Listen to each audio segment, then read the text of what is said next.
Morning, everyone. Hey, it's Len from Mercury Man Garage here again. Well, we're outdoors today, at least for a little while. As you can see, it's a beautiful day. The colors are starting to change. The maples and the sassafras, sumac are starting to change around here, so it's coming. But it's in the 50s, got a little bit of a breeze. That's why I have this on today. It's a little chilly, but it's Michigan. And like I said, we're gonna head indoors today for something that's been bothering me for a while. So let me show you what I got going on. Okay guys, well, before I get to what's been bothering me, let's do a little update on the cyclone. It's been a while since I've done a Mercury Comet Cyclone video, which is what my channel is mostly based on. As you remember, we're doing some door work and some paint work on the roof and around the windows. We've done some painting and some prep work to get ready to install the windows again.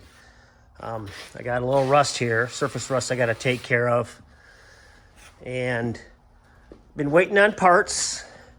They came in. Basically, I've been waiting on door seals, window seals, frame rail seals, things like that, and they have arrived. Now, these are from steel products, steel rubber products, and they make a good product, not cheap. I don't know. I didn't look around, do some for some prices. I just went with steel because I know they're good, and I'm sure you can get cheaper stuff. But I just wanted good quality rubber seals that I would never have to replace again. And that's what I have here. I got the trunk seals, I got door frame seals, window seals. I'm not gonna go over them all here, but in time we're gonna be doing an episode on putting these on and applications and how they go on. Should be a pretty simple process, but I thought I'd do a video in time on how that works and how to put them on, along with the rear and front windshields. I don't know if I'm gonna do that myself or have an expert do it. I don't even know if there's anybody around anymore that does these old cars, the windshields on these old cars, because the seals are a little tricky to get on. You gotta use some kind of a rope to pull the seal in place, and the trim has to go on. It's a whole thing. So I might look around to see if there's a local guy in the area that can do it for me.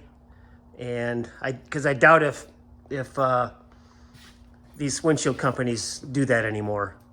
But anyway, that's the good part. Now what's been bothering me is this door I've been working on. I've done a few episodes on this door and the issues with it, and I've started to work on it a lot. I've been putting a lot of time into this thing, getting this door somewhat straight. As you remember, I told you it dips down in the center right here, and I've been slowly filling it in with some good quality filler. That stuff's not cheap either, so I used already a half a gallon on this, and I got a long ways to go. This whole section here needs a lot of filler. I bet you I got a good 1/4 inch of filler on here already, if not more, and it needs another coat. So I'm calling it. I'm calling that door done. So I'll show you my plan going forward. All right, guys. Well, this is why I came to my decision. And I'm kicking myself now for not making this decision right from the get-go. That door, the red door, that was my plan B. This was my plan A, and it should have been flip-flopped. Looking back at it now, I should have just stuck with this door. I've mentioned in my previous videos about my door work on this one that I had another door on hand in case this one didn't pan out, and it's from a Falcon. And they're the same door as a Cyclone, as a Mercury Comet. So basically, the hard tops and the convertibles, two-door models, they they have the same door, Falcons and Comets. A lot of this, they share a lot of the same parts, and the door is one of them. And I should have just stuck with this red door and worked on it. I would have had it done by now and had it on the car, probably been able to drive the car. So lesson learned there. So that door is now on the back burner. I'll probably hang on to it. I may continue working on it when I have time. But this door is now, this will be job one, I guess you'd say. Because looking at it, and I don't know why I didn't make this plan A from the get-go, because I thought it was in worse shape than it is, because it must have been the passenger door was worse than this one. So really the only spot I can see, there's nothing. It's coming through a little bit down here and all along the bottom. There's some surface rust, and it may be coming through in spots. This right here is a weird spot for a rust hole. I don't know how that happened there, but that can be fixed. That's not terrible. But everywhere else on the outer skin is nice. Let me show you how it looks on the inside. Here it is. We have a little bit of trouble. Let me flip it around here. But on the underside of the door lip, you can see we have rust. Where that seam is, where it folds under. Nothing's gone through though. I mean, on the outer skin, it's clean. There's no rust, it's not bubbling. Here, we may have a little bit, but I can sandblast that down and grind that down to bare metal. Here we got some bubbling, that can be fixed. You know, like I said, get it down to bare metal, see where we're at, fix the problem, and shoot, I might even get it down to bare metal and put it on the car. I don't know. Probably should fix it first, but I want to get a door on the car so I can drive it. But anyway, we're going to go forward with this door and see how that goes. Yep, just as I thought. This is the passenger side door, and this one is the worst of the two. As you can see, you got a rust hole down here in the corner, and rust starting in that corner as well. And other than that, this door isn't too bad either. So this one may be a project for another time. All right, guys, well, we're heading into town to get that door sandblasted. I don't plan on doing the whole door. I'm just kind of doing the nooks and crannies and where I see some rust. See what kind of time I have. I may do it all, I'm not sure, but probably not. But I'll show you what it looks like when I get back. Stay tuned. All right, guys, well, I made it back from the sandblaster, and it turned out pretty well.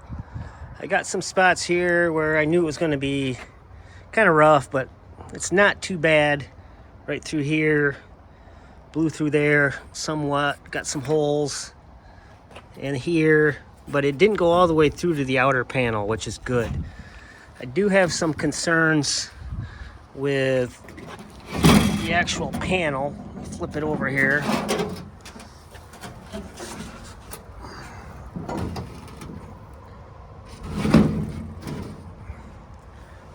Right here, I knew that was there. Got some thin metal there, no problem. This side, I guess I should have went up in here a little more because I see some bubbling, but I can grind that off with a wire wheel or something. That right there by the door handle, again, that seems to be a really odd spot for a rust hole, but I don't know how that happened. But here, this is what kind of concerns me, is when I was blasting around this trim piece hole, I went through right there. Another odd spot for a rust hole, and another one right here. So I'm gonna get the rest of that paint off, the red paint, and see what I got underneath and go from there. But all in all, not too bad. I'm glad I'm gonna go this route rather than the other door, because this one will be much easier to work on. All right, guys, well, I think I'm gonna wrap this one up today. I just thought I'd do a video on my door issues and my plan going forward. We're gonna scrap the original plan and focus on this one. I got it sitting here on the bench, so we're gonna get going on that soon. So there'll be some videos coming out on my progress on that and looking over this door a little more It's not perfect. It's going to require some work. I've been poking around with a screwdriver, and I went through in a couple of spots. So, but it's a lot better piece to work with than that other one. So I wish I would have done it sooner. All right, guys. Hopefully you enjoyed this. Please subscribe, give me a like, and leave a comment if you would. All right, have a good one.